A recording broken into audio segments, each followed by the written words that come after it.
Welcome to the Paragon Financial Partners Podcast, where we discuss the markets, our strategies, and how to live better today while planning for tomorrow. Hello, and welcome to the Paragon Podcast.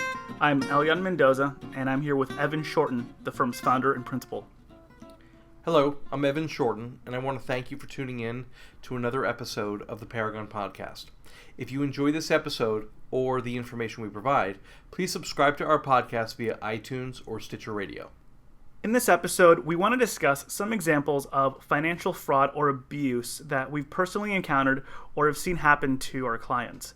We think it's important to discuss this topic and to provide you with some tips on how to better protect yourself. Additionally, we've included a cybersecurity checklist you can download using the link in the description below, or by visiting our blog at paragonfinancialpartners.com/blog. With that, Evan, do you want to start off the discussion by telling our listeners about an experience one of our clients had in their assisted senior living facility? Yes, of course. So in 2014, one of our clients felt her retirement community was pressuring her to make large donations to the facility. As it turns out, the community helps prepare its residents' tax returns, ultimately giving them access to the residents' intimate financial details. Now, to be clear, we are not trying to cast a negative view of senior residences or retirement communities helping their residents by providing basic help with their finances, but it's okay to maintain a healthy level of skepticism when it comes to your personal finances. Shortly after the retirement community helped prepare our client's tax return, she felt the community and its employees began pushing the idea of making large donations for facility improvements. While no single person outright asked her, she did feel a new amount of pressure being added. Fortunately, we maintain a close relationship with all of our clients, and she came to us discussing her feelings. From that point, we spoke to the retirement community directors through various methods of communications, ensuring our clients' concerns and ours being addressed. After that, the issue was put to rest and our clients' concerns abated. That goes to show you how important it is to have an advocate on your side who you can trust.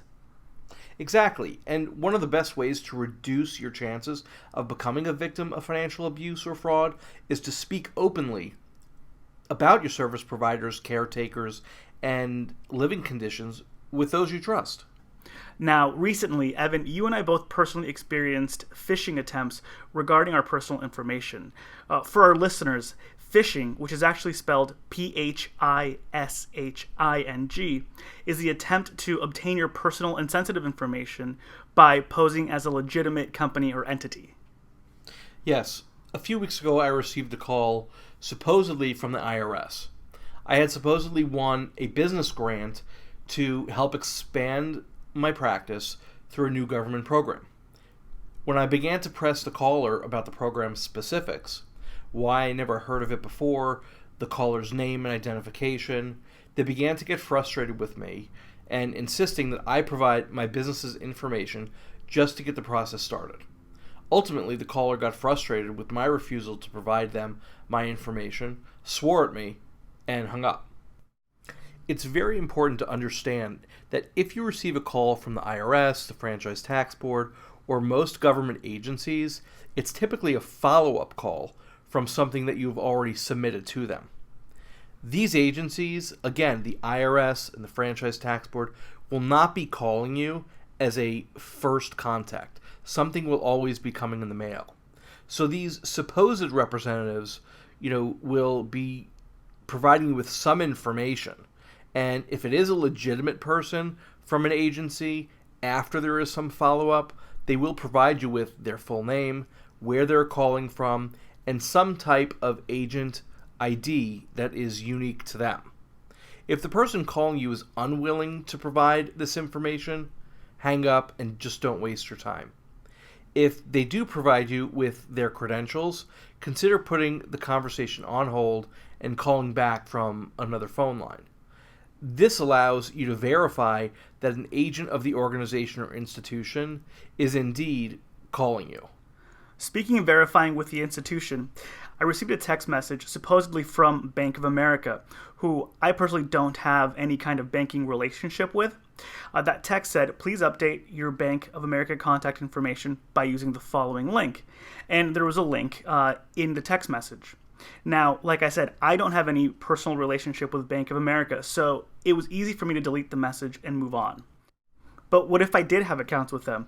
It definitely would have gotten my attention, and I am signed up for text alerts with my actual bank. It's important to never follow a random link sent to you, whether it's an email or a text message.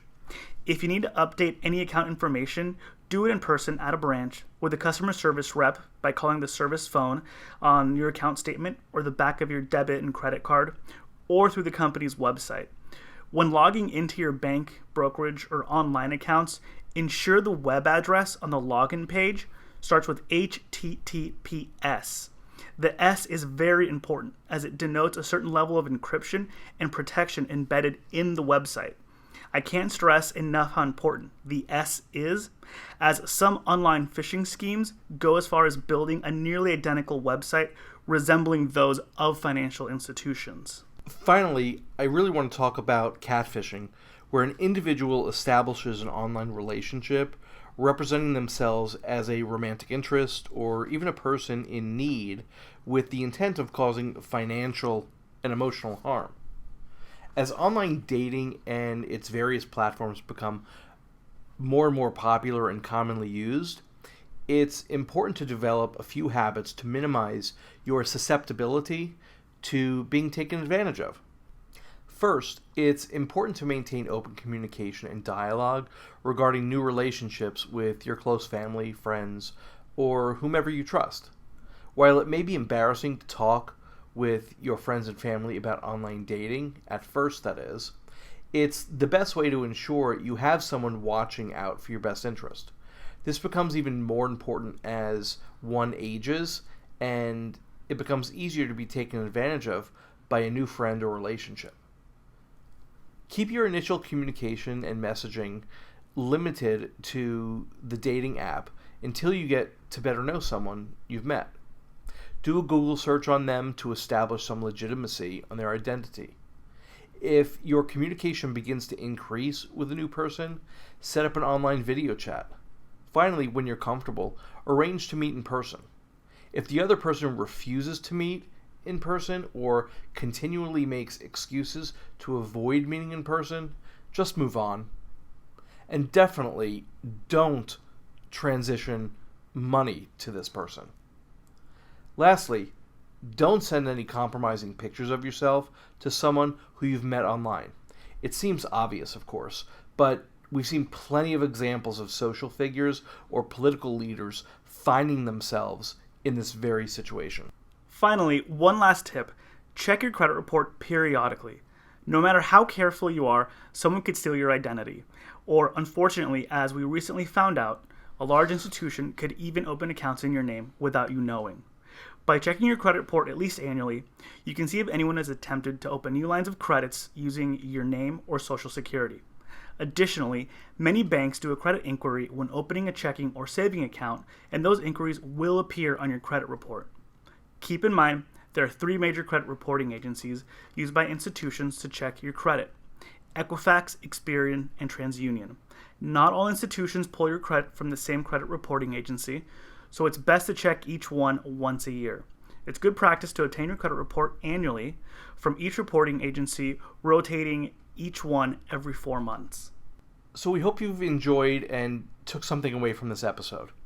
If you have a topic you'd like for us to discuss, you can definitely contact us via our Facebook page or via email at info@paragonfinancialpartners.com. To listen and subscribe to our podcast, visit us on iTunes or Stitcher Radio. Finally, don't forget to download your cybersecurity checklist using the link in the description or on our blog at paragonfinancialpartners.com/blog. Thank you again for tuning in. Paragon Financial Partners, Inc. is a registered SEC investment advisor. The broadcast is for informational purposes only and should not be considered as a solicitation or offer to purchase or sell securities. The financial strategies and guidelines discussed herein may not be appropriate for everyone, as each individual circumstance is unique. Please review all tax information with your tax professional.